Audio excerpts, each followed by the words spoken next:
ओम श्री साईनाथ नाथाय नमः। सभी श्रोताओं को मेरा प्रणाम एवं हार्दिक अभिनंदन। आज हम श्री साईं चरित्र के 22वें अध्याय का श्रवण करेंगे, जिसमें श्री बाला साहेब मिरीकर, श्री बापू साहेब बूटी, श्री अमीर शक्कर, श्री हेमांत पंत एवं बाबा के विचार इत्यादि की कथाओं का व्याख्यान किया गया है। श्री साईं बाबा का ध्यान कैसे किया जाए, उस सर्वशक्तिमान की प्रकृति अगाध है, जिसका वर्णन करने में वेद और सहस्त्रमुखी शेषनाग भी अपने को असमर्थ पाते हैं। भक्तों की रुचि स्वरूप वर्णन से नहीं, उनकी तो दृढ़ धारणा है कि आनंद की प्राप्ति केवल उनके श्री चरणों से ही संभव है। उनके चरण कमलों के ध्यान के अतिरिक्त उन्हें अपने जीवन के सर्वोच्च लक्ष्य की प्राप्ति का अन्य मार्ग विदित ही नहीं है। हेमांत पंत भक्त और ध्यान का जो एक अति सरल मार्ग सुझाते हैं, वह यह है कि कृष्ण पक्ष के आरंभ होने पर चंद्रकलाएं दिन प्रतिदिन घटती जाती हैं तथा उनका प्रकाश भी क्रमशः क्षीण होता जाता है और अंत में अमावस्या के दिन चंद्रमा के पूर्ण विलीन रहने पर चारों ओर निशा का भयंकर अंधेरा छा जाता है। परंतु जब शुक्ल पक्ष प्रारंभ होता है तो लोग चंद्र दर्शन के लिए अति उत्सुक हो जाते हैं। इसके बाद द्वितीया को जब चंद्र अधिक स्पष्ट गोचर नहीं होता, तब लोगों को वृक्ष की दो शाखाओं के बीच से चरण दर्शन के लिए कहा जाता है, और जब इन शाखाओं के बीच उत्सुकता और ध्यानपूर्वक देखने का प्रयत्न किया जाता है तो दूर क्षितिज पर छोटी सी चंद्र रेखा के दृष्टिगोचर होते ही मन अति प्रफुल्लित हो जाता है। इसी सिद्धांत का अनुमोदन करते हुए हमें बाबा के श्री दर्शन का भी प्रयत्न करना चाहिए। बाबा के चित्र की ओर देखो, कितना सुंदर है। वे पैर मोड़े बैठे हैं और दाहिना पैर बाएं घुटने पर रखा हुआ है। बाएं हाथ की अंगुलियां दाएं चरण पर फैली हुई हैं। दाहिने पैर के अंगूठे पर तर्जनी और मध्यमा उंगली फैली हुई है। इस आकृति से बाबा समझा रहे हैं, यदि तुम्हें मेरे आध्यात्मिक दर्शन करने की इच्छा हो तो अभिमान शून्य और विनम्र होकर उन दो उंगलियों के बीच से मेरे चरण के अंगूठे का ध्यान करो, तब कहीं तुम उस सत्य स्वरूप का दर्शन करने में सफल हो सकोगे। भक्ति प्राप्त करने का यह सबसे सुगम पंथ है। अब एक क्षण श्री साईं बाबा की जीवनी का भी अवलोकन करें। साईं बाबा के निवास से ही शिरडी तीर्थ स्थल बन गया। चारों ओर के लोगों की वहां भीड़ प्रतिदिन बढ़ने लगी है तथा धनी और निर्धन सभी को किसी न किसी रूप में लाभ पहुंच रहा है। बाबा के असीम प्रेम, उनके अद्भुत ज्ञान भंडार और सर्वव्यापकता का वर्णन करने का सामर्थ्य किसे है? धन्य तो वही है जिसे कुछ अनुभव हो चुका है। कभी कभी वे भ्रम में निमग्न रहने के कारण दीर्घ मौन धारण कर लिया करते थे। कभी कभी वे चैतन्य घन और आनंद मूर्ति बन भक्तों से घिरे रहते थे। कभी दृष्टांत देते तो कभी हास्य विनोद किया करते थे। कभी सरल चित्त रहते तो कभी क्रुद्ध भी हो जाया करते थे। कभी संक्षिप्त और कभी घंटों प्रवचन किया करते थे। लोगों की आवश्यकता अनुसार ही भिन्न भिन्न प्रकार के उपदेश दिया करते थे। उनकी जीवनी और अगाध ज्ञान वाचा से परे था।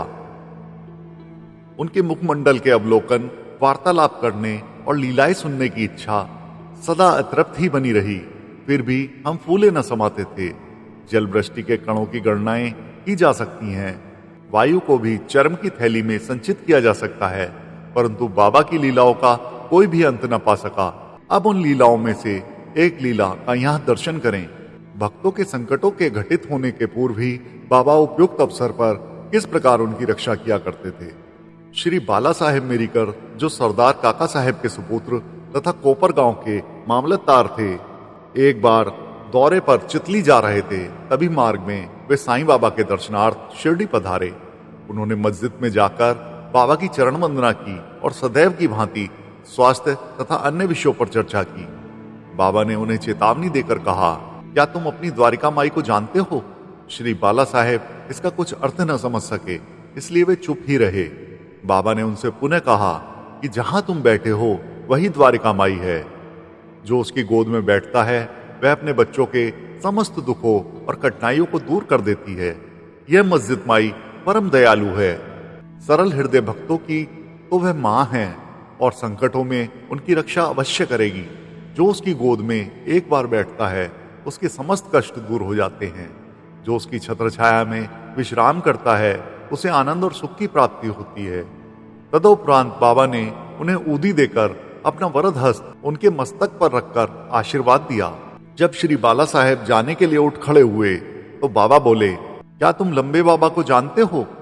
यहाँ लंबे बाबा से बाबा का तात्पर्य सर्प यानी सांप से था और अपनी बाई मुट्ठी बंद कर उन्होंने दाहिने हाथ की कोहनी के पास ले जाकर दाहिने हाथ को सांप के सदृश हिलाकर बोले कि यह अति भयंकर है, परंतु द्वारिका माई के लालों का वह कर ही क्या सकता है। जब स्वयं ही द्वारिका माई उनकी रक्षा करने वाली है तो सर्प की सामर्थ्य ही क्या है। वहां उपस्थित लोग इसका अर्थ तथा मिरिकर को इस प्रकार की चेतावनी देने का कारण जानना चाहते थे, परंतु पूछने का साहस किसी में ना होता। बाबा ने श्यामा को बुलाया और बाला साहेब के साथ जाकर चितली यात्रा का आनंद लेने की आज्ञा दी। तब श्यामा ने जाकर बाबा का आदेश बाला साहेब को सुनाया। वे बोले कि मार्ग में असुविधाएं बहुत हैं, अतः आपको व्यर्थ ही कष्ट उठाना उचित नहीं है। बाला साहेब ने जो कुछ कहा वह श्यामा ने बाबा को बताया। बाबा बोले कि अच्छा ठीक है, ना जाओ, सदैव उचित अर्थ ग्रहण कर श्रेष्ठ कार्य ही करना चाहिए। जो कुछ होने वाला है सो तो होकर ही रहेगा। बाला साहेब ने पुनः विचार कर श्यामा को अपने साथ चलने के लिए कहा। तब श्यामा पुनः बाबा की आज्ञा प्राप्त कर बाला साहेब के साथ तांगे में रवाना हो गए। वे 9 बजे चितली पहुंचे और मारुति मंदिर में जाकर ठहरे।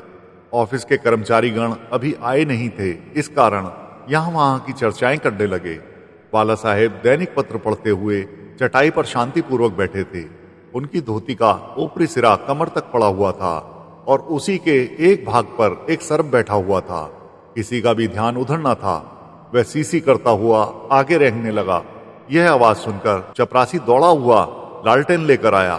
सर्प को देखकर वह सांप सांप कहकर उच्च स्वर में चिल्लाने लगा। तब बाबा साहेब अति भयभीत होकर कांपने लगे। श्यामा को भी आश्चर्य हुआ। तब वे तथा अन्य व्यक्ति वहां से धीरे से हटे और अपने हाथ में लाठियां ले ली। सर्प धीरे धीरे कमर से नीचे उतर आया। तब लोगों ने उसका तत्काल ही प्राणांत कर दिया। जिस संकट की बाबा ने भविष्यवाणी की थी वह टल गया और साईं चरणों में बाला साहब का प्रेम दृढ़ हो गया। इसी प्रकार एक दिन महान जोशी श्री नाना साहेब डेंगले ने बापू साहेब बूटी से, जो उस समय शिरडी में ही थे, कहा, आज का दिन तुम्हारे लिए अत्यंत अशुभ है और तुम्हारे जीवन को भय है। यह सुनकर बापू साहेब बड़े अधीर से हो उठे। वह सदैव की भांति बाबा के दर्शन करने गए तो बोले, ये नाना क्या कहते हैं? वे तुम्हारी मृत्यु की भविष्यवाणी कर रहे हैं, परंतु तुम्हें भयभीत होने की बिल्कुल भी आवश्यकता नहीं है। इनसे दृढ़तापूर्वक कह दो कि अच्छा देखें काल मेरा किस भांति अपहरण करता है। जब संध्या समय बापू अपने शौच गृह में गए तो वहां उन्हें एक सर्प दिखाई दिया। उनके नौकर ने भी सर्प को देख लिया और उसे मारने को एक पत्थर उठाया। बापू साहेब ने एक लंबी लकड़ी मंगवाई, परंतु लकड़ी आने से पूर्व ही वह सर्प दूरी पर रेंगता हुआ दिखाई दिया और तुरंत ही दृष्टि से ओझल हो गया। बापू साहेब को बाबा के अभयपूर्ण वचनों का स्मरण हुआ और बड़ा ही हर्ष हुआ। इसी प्रकार अमीर शक्कर कोड़ले गांव का निवासी था, जो कोपर गांव तालुके में है। वह जाति का कसाई था और बांद्रा में दलाली का धंधा किया करता था। वह प्रसिद्ध व्यक्तियों में से एक था। एक बार वह गठिया रोग से अधिक कष्ट पा रहा था। जब उसे खुदा की स्मृति आई तब वह काम धंधा छोड़कर शिरडी आया और बाबा से रोग निवृत्ति की प्रार्थना करने लगा। तब बाबा ने उसे चावड़ी में रहने की आज्ञा दे दी। चावड़ी उस समय एक अस्वस्थ कारक स्थान होने के कारण इस प्रकार के रोगियों के लिए सर्वथा ही अयोग्य था। गांव का अन्य कोई स्थान उसके लिए उत्तम होता, परंतु बाबा के शब्द को निर्णयात्मक तथा मुख्य औषधि स्वरूप थे। बाबा ने उसे मस्जिद में न आने दिया और चावड़ी में ही रहने की आज्ञा दी। वहां उसे बहुत लाभ हुआ। बाबा प्रातः और सायंकाल चावड़ी से निकलते थे तथा एक दिन के अंतर से जुलूस के साथ वहां जाते और वहीं विश्राम किया करते थे। इसलिए अमीर को बाबा का सानिध्य सरलता पूर्वक प्राप्त हो जाया करता था। अमीर वहां पूरे 9 मास रहा। जब किसी अन्य कारणवश उसका मन उस स्थान से ऊब गया तब एक रात्रि में वह चोरी से उस स्थान को छोड़कर कोपर गांव की धर्मशाला में जा ठहरा। वहां पहुंचकर उसने वहां एक फकीर को मरते हुए देखा जो पानी मांग रहा था। अमीर ने उसे पानी दिया, जिसे पीते ही उसका देहांत हो गया।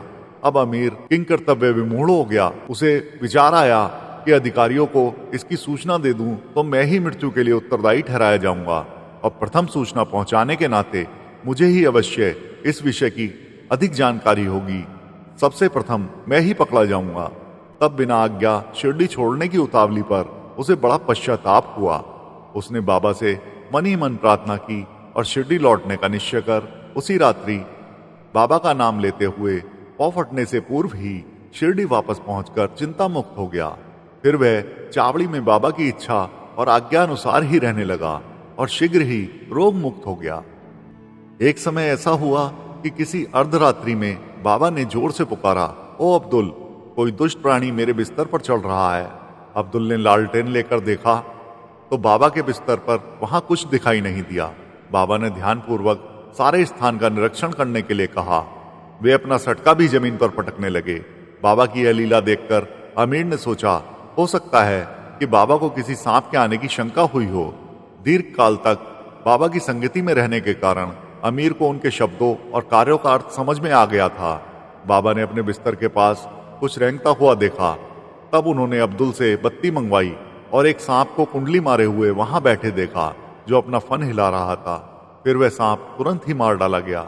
इस प्रकार बाबा ने सामयिक सूचना देकर अमीर के प्राणों की रक्षा की। बाबा की आज्ञा अनुसार काका साहेब दीक्षित श्री एकनाथ महाराज के 2 ग्रंथ भागवत और भावार्थ रामायण का नित्य पठन किया करते थे। एक समय जब रामायण का पाठ हो रहा था तब श्री हेमांड पंत भी श्रोताओं में सम्मिलित थे। अपनी मां के आदेशानुसार किस प्रकार हनुमान ने श्री राम की महानता की परीक्षा ली, यह प्रसंग चल रहा था। सब श्रोताजन मंत्र मुग्ध हो रहे थे तथा हेमांड पंत की भी वही स्थिति थी। पता नहीं कहां से एक बड़ा बिच्छू उनके ऊपर आ गिरा और उनके दाहिने कंधे पर बैठ गया, जिसका उन्हें कोई भान तक ना हुआ। ईश्वर को श्रोताओं की रक्षा स्वयं करनी पड़ती है। अचानक ही उनकी दृष्टि कंधे पर पड़ गई। उन्होंने उस बिच्छू को देख लिया। वह मृत सा प्रतीत हो रहा था, मानो वह भी कथा के आनंद में तल्लीन हो। हरी इच्छा जानकर उन्होंने श्रोताओं को बिना विघ्न में डाले उसे अपनी धोती के दोनों सिरे मिलाकर उसमें लपेट लिया और दूर ले जाकर बगीचे में छोड़ दिया। एक अन्य अवसर पर संध्या समय काका साहेब वाड़े के ऊपरी खंड में बैठे हुए थे। तभी एक सांप खिड़की से चौखट के एक छिद्र में से भीतर घुस आया और कुंडली मारकर बैठ गया। बत्ती लाने पर पहले तो वो थोड़ा चमका, फिर वहीं चुपचाप बैठा रहा और अपना फन हिलाने लगा। बहुत से लोग छड़ी और डंडा लेकर दौड़े, परंतु वह एक ऐसे सुरक्षित स्थान पर बैठा था जहां उस पर किसी के प्रहार का कोई असर न पड़ता था। लोगों का शोर सुनकर वह शीघ्र ही उस छिद्र में से अदृश्य हो गया। तब कहीं सब लोगों की जान में जान आई। एक भक्त मुक्ताराम कहने लगा कि चलो अच्छा ही हुआ जो एक जीव बेचारा बच गया। श्री हेमांड पंत ने उसकी अवहेलना कर कहा कि सांप को मारना ही उचित है। इस कारण इस विषय पर वाद विवाद होने लगा। एक का मत था कि सांप तथा उसके सदृश जंतु को मार डालना ही उचित है, किंतु दूसरे का इसके विपरीत मत था। रात्रि अधिक होने के कारण कोई किसी निष्कर्ष पर पहुंचे बिना ही उन्हें विवाद स्थगित करना पड़ा। दूसरे दिन यह प्रश्न बाबा के सामने लाया गया। तब बाबा बोले कि सब जीवों में और समस्त प्राणियों में ईश्वर का निवास है, चाहे वह सांप हो या बिच्छू। वे ही इस विश्व के नियंत्रण करता हैं और सब प्राणी सांप, बिच्छू इत्यादि उनकी आज्ञा का ही पालन किया करते हैं। उनकी इच्छा के बिना कोई भी दूसरों को हानि नहीं पहुंचा सकता। समस्त विश्व उसके अधीन है तथा स्वतंत्र कोई भी नहीं है। इसलिए हमें सब प्राणियों से दया और स्नेह करना चाहिए। संघर्ष एवं वैमनस्य या संहार करना छोड़कर शांत चित्त से जीवन व्यतीत करना चाहिए। ईश्वर सबका ही रक्षक है। श्रोताओं, श्री साईं चरित्र के 22वें अध्याय से हमें यही शिक्षा मिलती है कि सभी जीव उस ईश्वर के बनाए हुए हैं, इसलिए सभी पर दया करनी चाहिए।